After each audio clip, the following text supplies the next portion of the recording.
Welcome to the Think Fitness Life podcast, your one-stop shop for exploring the connections between fitness, health, and overall well-being. Join us as we dive deep into all aspects of a balanced and vibrant life, from pushing your limits in the gym to finding peace of mind outside of it. Whether you're a seasoned athlete or just starting your journey, you are in the right place to discover the knowledge and insight to perfect your fitness life.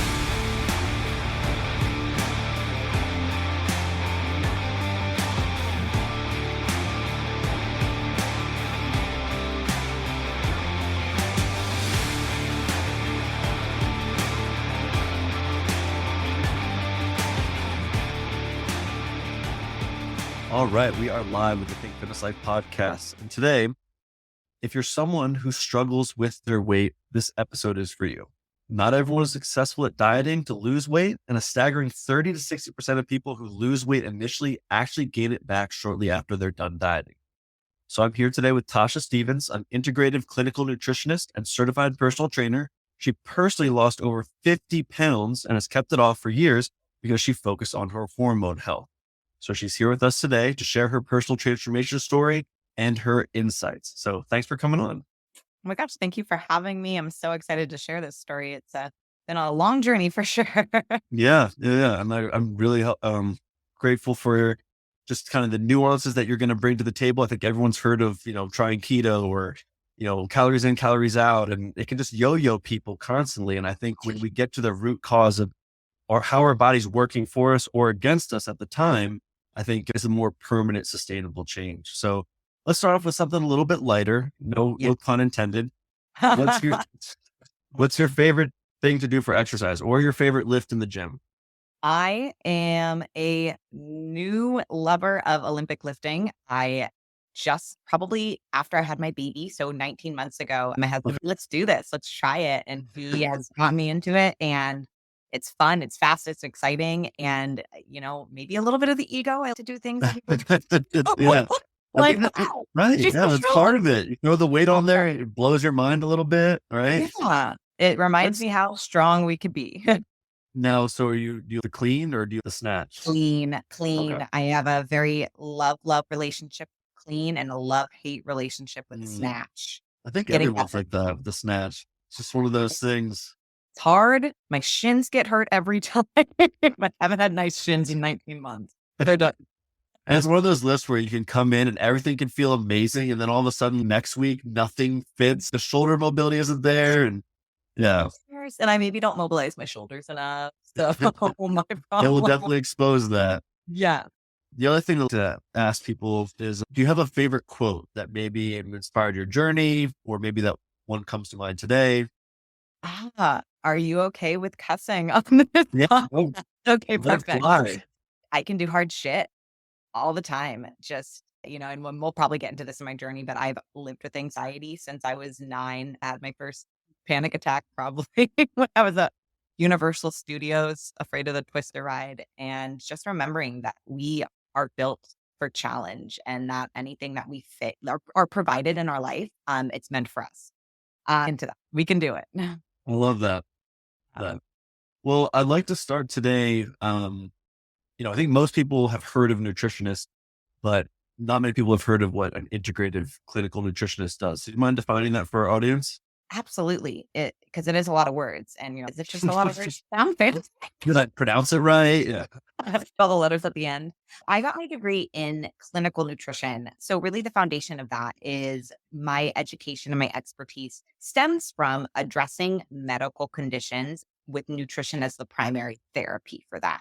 So in that space, it kind of breaks away from the idea that you might use a pharmaceutical therapy to help support a disease state. For example, let's just say diabetes, and you might have somebody on insulin if they're type 2 diabetics. But the idea of being a clinical nutritionist is that you also know how to reduce or manage that disease state from using nutrition therapy. Where the integrative realm really came into, it kind of started in my own health journey. In the integrative health realm, we don't necessarily wait for the onset of a disease, right? We don't necessarily say, okay, once you have a disease, now we're taking action. Right. We believe that you want to address optimal health, which lives outside of clinical reference ranges for the onset of intervention, pharmaceutical intervention, or Right. physiological intervention. Um, so with it being an integrative clinical nutritionist, it means that I use medical nutrition therapy. I work with a lot of clients who have very unique medical conditions, but we're using a variety of approaches even well before the onset of a disease. So we might say, hey, your blood work, maybe it's within range for a clinical reference point, but it's not for optimal health. And this is how we're going to intervene with nutrition, with fitness, with lifestyle factors to help prevent that onset. Yeah. Um, Kind of taking a little bit of that, Western medicine realm but also adapting it with a very preventative and a very bio-individual approach to understand that we need to be very proactive in our health. Yeah. And it sounds, with your approach, it's a very much the net that catches all the people that don't fit in the normal bell curve of the revolving door of just diet and exercise. And right. Yeah. And even the revolving bell curve of blood work, right? So many, and I can speak, I work primarily with women, but this happens for men and women where you go in there and they say, I have all of these symptoms, I have all of these struggles, and your blood work looks normal, right? Right. Just because it's normal doesn't mean that that's your optimal health, right? What your body responds to is vastly different than clinical reference ranges because of a factor known as bioindividuality, because you have unique medical histories, genetics, lifestyle, things that all influence how you respond. And so instead of sitting back and saying that, taking a we'll wait and see approach, see if this gets worse, we say, okay, what can we do to support you? Proactive health measures. Yeah. I love that. I love that. So how long after you lost the weight did you decide to become a trainer, or did you decide in the process? I was going to say, it wasn't actually till last year. No, 2 years ago, really, that I lost the full amount. So my health and fitness journey started when I was 9 because I found my first Jane Fonda TV and workout video from my Workout mom. video? And then I actually started my period when I was 9. So I stepped into this space where I totally different than my peers. I looked very different. I felt that there was something wrong with my body because of that. And so I was in this epic search for, hey, what's that magical thing that's going to make me lose weight, feel good, all of that. And you'll have to excuse my male ignorance. Yeah. So that's early, right? That's very early. Very early for the first. Very early. Ideally, in an optimal state, we wouldn't see women heading into puberty menstruation until about teen. Okay. And So all the hormones associated with those changes are happening to you at 9. all the time. It's kind of a cruel joke, but I weigh less than I did when I was 9 currently. Interesting. Yeah. Wow. I've been the same height since I was 9. I'm 5'3". I'm not that tall. But imagine a 9-year-old at 5'3" and 128 pounds. You're kind of, whoa, who is this So person? were you heavier prior to that turning 9? And then did the 9 of this hormone changes that accelerate the weight gain? Absolutely. Yeah. Okay. Yeah. It was insane. And so But you didn't know that at the time. It was something more of looking back, kind of connecting the dots now. Okay. Yeah. Looking back, I just thought that I was overweight, that I was chubby, that I thought my peers were rail thin. They just hadn't gone through puberty yet. And so I was kind of in this perpetual state to find out what happened. And so I was that young back when teen Vogue, back when diet culture was extremely prevalent. So I tried every single diet under the sun. I'm talking keto, diet pill. I saved my allowance and I bought diet pills from GNC, hiding up from parents. I was desperate. The harsh, but I was. And at the time, I struggled with a ton of other symptoms: skin rashes, anxiety, fatigue, bloating. I was going to the restroom upwards of 6 times a day. My friends and I would joke about it. And everyone just told me it was normal or nothing was wrong. And so I sought out my degree because I wanted that answer. Whoa, the magazines won't give me that secret. They're dangling it in front of me. So I'll get it. Right. And even in that state, I couldn't get answers. I couldn't get resolution. Diet after diet, resource after resource, and nothing seemed to be working with my body. And by the time I was 23, I was diagnosed with 2 autoimmune conditions. I had gained 30 pounds in a single month. I was crippled with anxiety. And I remember sitting in my doctor's office going, they're going to see 30 pounds of weight gain in a month. And they're going to be like, this girl is not well. We are going to help her at all. I was confident that I was How about old are you this time? 23. Okay. And I remember my jaw dropped when the doctor looked at me and he said, yeah, so nothing's wrong. And I gained 30 pounds in a month. You're telling me nothing's wrong? He's, no, that's just normal for women as they age. Your metabolism slows as you age. It's just something that you're going to have to get used to. At 23? 23. 23. And I was, really? Yeah. This is it? Like copy and paste information didn't really get to apply, but let's send it anyway.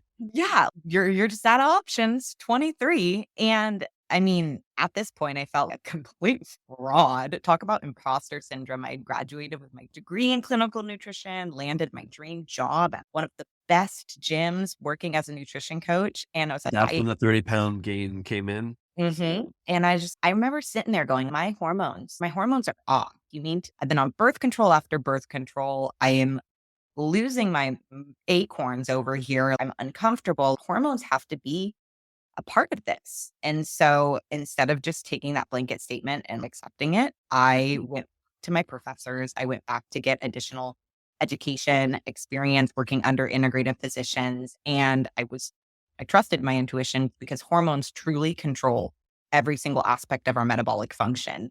And there is an extra layer of intensity to that statement for women, because for men, you have a 24-hour hormone cycle. So clock strikes midnight and you just go right back into your same fluctuation, which is really nice, right? It's very consistent. And so it's why men can eat the same amount of food, have the same productivity level, do all of that every single day, rinse, wash, repeat on you. Women, our hormone cycle is 28 days. Oh, wow. So every single day, our hormones are fluctuating and changing across. And we have, compared to men, there are about 2 key hormones that you have that fluctuate on your 24-hour cycle. Technically we have 5, but there's really 8 at play that are basically changing every single day. So they directly influence my metabolic rate, my body's ability to burn carbohydrates versus fat, our ability to handle workout intensities, our ability to be productive or even want to socialize. And so trying to fit into this mold of doing the same thing, eating the same thing, restricting, it was breaking my body. Yeah. It was leading to more hormonal dysregulation. Absolutely. And, it's a shame because that's just what the toted generic advice is from, you can open up Instagram, you scroll for 15 seconds, you'll find a coach on there with millions of followers who's just, all you need to do is calories in, calories out. And I get it. I get why people tote that advice because it's the copy and paste that'll work for 5 out of 10 people. But there's another large group of people that's just not going to work for. I always say it's true. That is a gross oversimplification of an event. Your body is the most advanced piece of machinery to ever walk this earth, right? The amount of biochemical and enzymatic reactions that are firing correctly at any time, it's insane. Right. And the problem is, again, systemically, women weren't actually included in any nutrition and fitness studies until 1990 because researchers said, no joke here, researchers said that our varying hormone levels across the month made us too inconsistent of subjects to test. I mean, can you blame them? That's probably pretty accurate, right? I think it's accurate if you really need a controlled setting. So back in the 70s, when they started to do all of these research on, low calorie, low carb, keto, all of these studies, they were based off of a very particular subset of people, men. They just wanted as much of control variable as possible, right? Like, absolutely. You're already talking about something that's super individual based, diet, nutrition, right? We were told everything else pretty explicitly what to do. But if you go to the government recommendations, it's on my plate. It's just your protein should be about this much. And it's just super basic, right? Basic. Third grade level. But Yeah. so 1990s when they actually started looking at the hormone health of women, and Hmm. I find it so interesting that you bring that up because as a coach, I had learned maybe in the last 2 or 3 years that if you're programming for a woman athlete, you should time the periodization of intensity with their hormone cycle, like Yes. with their cycle, with their period essentially. And when you deload, when you're at the lowest intensity, 50 to 60% weight, that Hmm. needs to be in their peak week, essentially. Yeah. So that's, we actually practice this with our clients, but we call it cyclical training, right? So Okay. your progressive overloads need to align with your hormone cycle. Right. Your metabolic adaptations need to align with your hormone cycle. So, for Yeah. example, in those 4 phases, and we'll lean into the cyclical training because that's where we're at. Your menstrual phase is when your hormones are at their lowest. And so naturally, your circulating cortisol levels are at their highest. So you have literally zero threshold to handle any intensity. Your body's going to reject it. Right. So Right. that's when you deload. That's the best time to focus on really low RPE, higher rep ranges, contraction, time under tension, taking a rest if you need it. Right. In your follicular phase, as estrogen rises and follicle stimulating hormone goes with it, you can start to increase intensity. Your endurance capacity is really high. So that's a good time to have moderate RPE ranges and moderate rep range. Ovulatory phase, testosterone peaks, luteinizing hormone peaks, Hit it. Crush it. go, baby. Go. PR, Right. PRs after PRs after PRs. That's your Yeah. time to do your HIIT training too. And then your luteal phase, quite long actually. And there's two distinct marks. I call it in our practice luteal A versus luteal B. So luteal A, the first 5 to 7 days, your testosterone's still pretty high, but progesterone is really high with it. So your strength capacity's there. You can actually So be your very recover is going to be strong. harder, or Yep. So you need okay. more time between your sets to recover, but your recovery of the actual muscle on off days is intensified because of progesterone. So Okay. you can make really good gains during that time as long as you don't push that threshold because circulating cortisol is higher. So do And you then also? Sorry. Go ahead. oh, Go ahead. no, go ahead. Ask your question. Well, do you also really want to kind of time your workouts leading? Because I mean, my wife has it down to that she knows the day when she's going to start, right? Yeah. I mean, should she basically say, okay, if I'm going to start tomorrow, I probably shouldn't even work out that hard 2 days before because of DOMS. I don't want to It knock myself depends. down a peg, or It Yes and no, because it's DOMS is a little different because that's your recovery time versus the intensity threshold that you can have. So, and it also depends on when your hormones drop. So for some women, for me, for example, my hormones drop 2 days before my bleed actually happens. And I can feel it in my energy level. So that's when I'll actually take a rest day and I'll go back to working out when I feel better. Mhm. But she might have her hormones drop the same day that her bleed starts. So then it kind of doesn't matter. But leading into her workouts for luteal B, that second part of your phase, that's when intensity should be gradually declining to the point of your menstrual phase. okay. So lower RPE, higher rep ranges, again, back to that hypertrophy kind of endurance style training. Yeah. Fun. But So you're yeah, kind of anticipating that deload week, leading absolutely. up to that week, right? Because you Yeah. don't want to get into a point where you've just knocked yourself down a peg and now Flush. your Yeah. period hits and all of a sudden everything hurts and sore and your body's not even able to repair things. Yep. And I said luteal and menstrual phase, your circulating cortisol levels are naturally higher. So, nobody can see me right now, but I have a lot of hand gestures to show what's happening. But if you only have this much room to mess with stress before that top pops off, you have to be mindful. But, follicular and ovulatory phase, there's a lot of room to add external stressors from your Yeah. workouts, get Yeah. that progressive overload. And we would kind of distinguish between a good level of stress where the body's making an adaptation versus you blow that lid off and now your body's just kind of surviving, just making it through. Absolutely. You're not really Yep. gaining anything from it. Literally at that point, it's a catabolic state in it. Your body says, kind of F you, I can't. Survival is key. So, do you guys have a way to see people's hormone levels in real time? Love that you asked that because in the integrative realm, we really look at symptoms. Symptoms are immediate biofeedback from your body. Blood work, which is preached the gold standard, you can test these hormone levels. It's a single point in time. And typically they don't test expansively enough to really look at full connectivity between systems. Symptoms, on the other hand, symptoms happen because hormones are disrupted. Hormones become disrupted because systems don't have what they need to function. So symptoms, if you have migraines, the color of your period, the consistency of your period flow, when you have energy, when you have sex drive, all of these different things across your cycle phase can let you know what hormone imbalances that you're dealing with.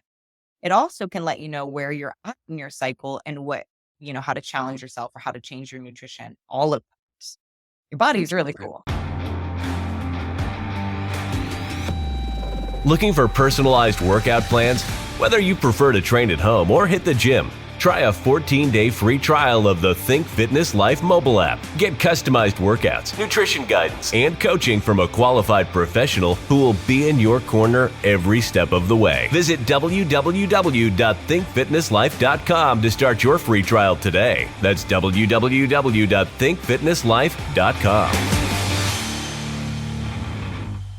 Wow, that's so amazing. So yeah, we got such down a deep rabbit hole that went back to, you having crippling anxiety, gained the 30 pounds in a month. And I wonder, come back to that for a second. I'm someone who I also had really bad social anxiety as a kid throughout school. And, I just want you to kind of talk about that and how that impacted your journey, whether that was something that was another inspiring feature or how that kind of caused roadblocks along the way, but then how you eventually, because we still didn't get to the How I got solution, right? Yeah, we never got to how you overcame it yourself.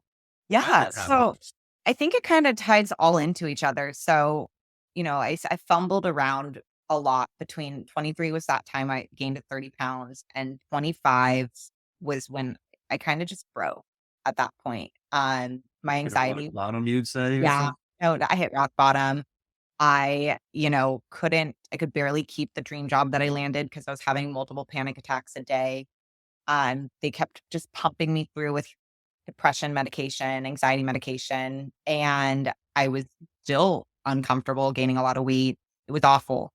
And so I said enough was enough. And at that point, I again, not exaggerating, literally tried everything, good, bad, really, really bad in terms of my diet. And I sat there one day and I said, okay, let's go back to basics, Tasha. You got your degree in nutrition. What is nutrition, really? Not what you think it is, not what society has told you it is. What is nutrition? And nutrition is the science to sustain life, to give your body the energy that it needs to sustain life.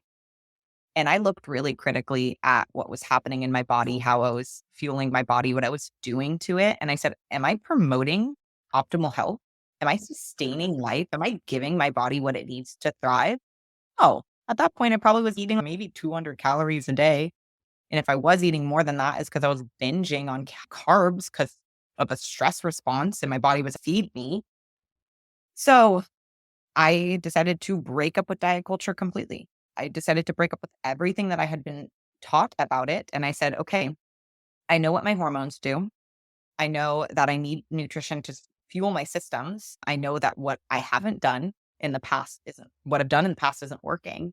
So I focused instead on not just moving through a reverse diet, but timing my nutrient exposure, timing how I reintroduce foods to align with the hormonal needs that I had at each phase. And it was my body finally looked at me and said, thank you, because I won't say it happened overnight, but when I look at the journey now being so far away from it, it really did.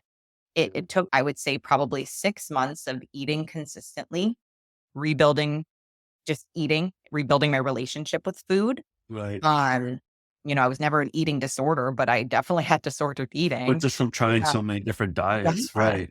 And then one day, it's just my body said, I feel safe to release this fat. I feel safe to release this inflammation. I feel safe to do what I want to do, which our body is our biggest advocate. Our body literally wants to keep us alive. And so if we just give it what it needs to do its job, it's the best worker that we'll ever need.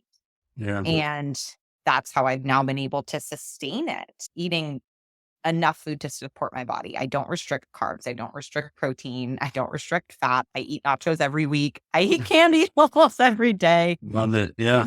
Because It's focusing on knowing how to nourish my systems and knowing how to expose my body to the right nutrients so that it can do what it needs to do. Right. Right. You just have a very versatile. The body's able to process things. It shouldn't be that one Skittle throws a wrench into the gears type of deal. That just shows that the system wasn't that sustainable in the first place. So, Absolutely. And, to speak to the anxiety portion, I've been off anxiety meds now for 8 years too. Um, it's because my body had fuel. It was no longer in an activated fight or flight response because of the famine.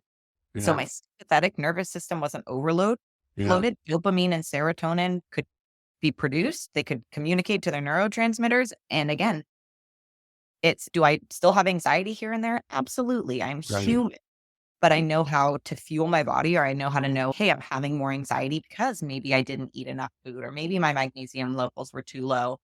And so it's a very proactive in control approach. Yeah, it sounds like your body was in a survival state from 9 to 25. And then when you finally stopped, well, and it wasn't because, whatever, you had to go on your journey of trying what everyone told you. But then when you finally Yeah. just said to hell with all this stuff, I can see why you know, talk about your story. And you say like breaking up with diet culture, because it really seems like you got to this point where, okay, I'm just going to tune in and equipped with my clinical nutritionist degree. I'm going to just do what's right and with my body and listen to Yep. its feedback signals. And I think that's the best thing we could do as coaches is nobody knows the individual better than them themselves. And how can we teach them to be like the best listener, the best leader for their body? Yep. Advocate. I always say you got to be your own advocate. Yeah. I've coached so many women who said, told my doctors all of these things are wrong. And I say, trust that. Nobody Yeah. knows you to be better than you. Yeah. Listen, tune in, nourish it, and it's going to love you back. Your longest relationship is your relationship with yourself and your health. Yeah. Be the partner that you would hope that they would be back to you, and your body will return the favor. Yeah. No, yeah. So do you feel at 9, you're kind of rejecting, what the heck, you stupid body. I can't believe you're doing this to me. Yep. F you. Yeah. Yep. Yeah. 100% resonate. I remember crying. This is totally a girl thing, but crying to my mother, this is dumb. I don't want to be a woman. I was like, and now some women are going to listen to this and think I'm crazy. I love my period. I love my cycle. I love the phases that it happens. I've gotten my husband so in tune with it. Just the other Yeah. day, I woke up, I hadn't said anything at all. And he just looked at me and he's like, you're in your follicular phase. And it's just the aura that you have. And it's freeing and it's empowering to say, okay, I'm not going to do what society, I'm not going to try to force myself to be the same every single day. That my husband can do that. I'm right. Right. What I need. And Yes. so many women, it's this weight gets lifted off of our shoulders. Oh my God. It's okay to not feel and can do this hit cardio today because I'm on my period. Okay to not burn 500 calories every workout because that's not what my body needs to be successful. And there's a beauty in recognizing our differences, right? But I think all the male listeners could really benefit from a 1-page white sheet of the phases. I have most of my clients, their husbands end up asking for that. And I'm like, It's super. It really is. I didn't know that the different phases, or I didn't know how they associated their timing. I didn't know the different hormone levels with them. Like, see, your husband could probably teach the rest of us how the energy associated with them or their mood associated with the phases, Yeah. It's honestly, I mean, it's definitely a game changer. That's maybe a spinoff. We can do a whole fix for marriage by knowing your wife's hormone cycle. Learn more about your spouse. Yes. Yeah. But it's true. Yeah. So, what are some of the life lessons you would like to share from your story that you want to highlight after telling your story? Oh, I mean, I don't think it's a shock. I mean, we've alluded to it. Your body is truly your partner in this. And I feel I know so many women have been in the same space that I was, where we feel we hate our bodies. They're rejecting us. Like, why can't you be better? Focusing in this deficit. What's wrong with it all the time? Yeah. But reality is your body is so powerful. Your hormones are not your Achilles heel. They're your superpower. And tuning in and just nourish your body. It's not about restriction. Nutrition and health is not about deprivation, restriction, limiting yourself. It's about what you can add to your life Yeah. to promote your optimal health. How can you add movement to be medicine? How can you add nourishment to support optimal function?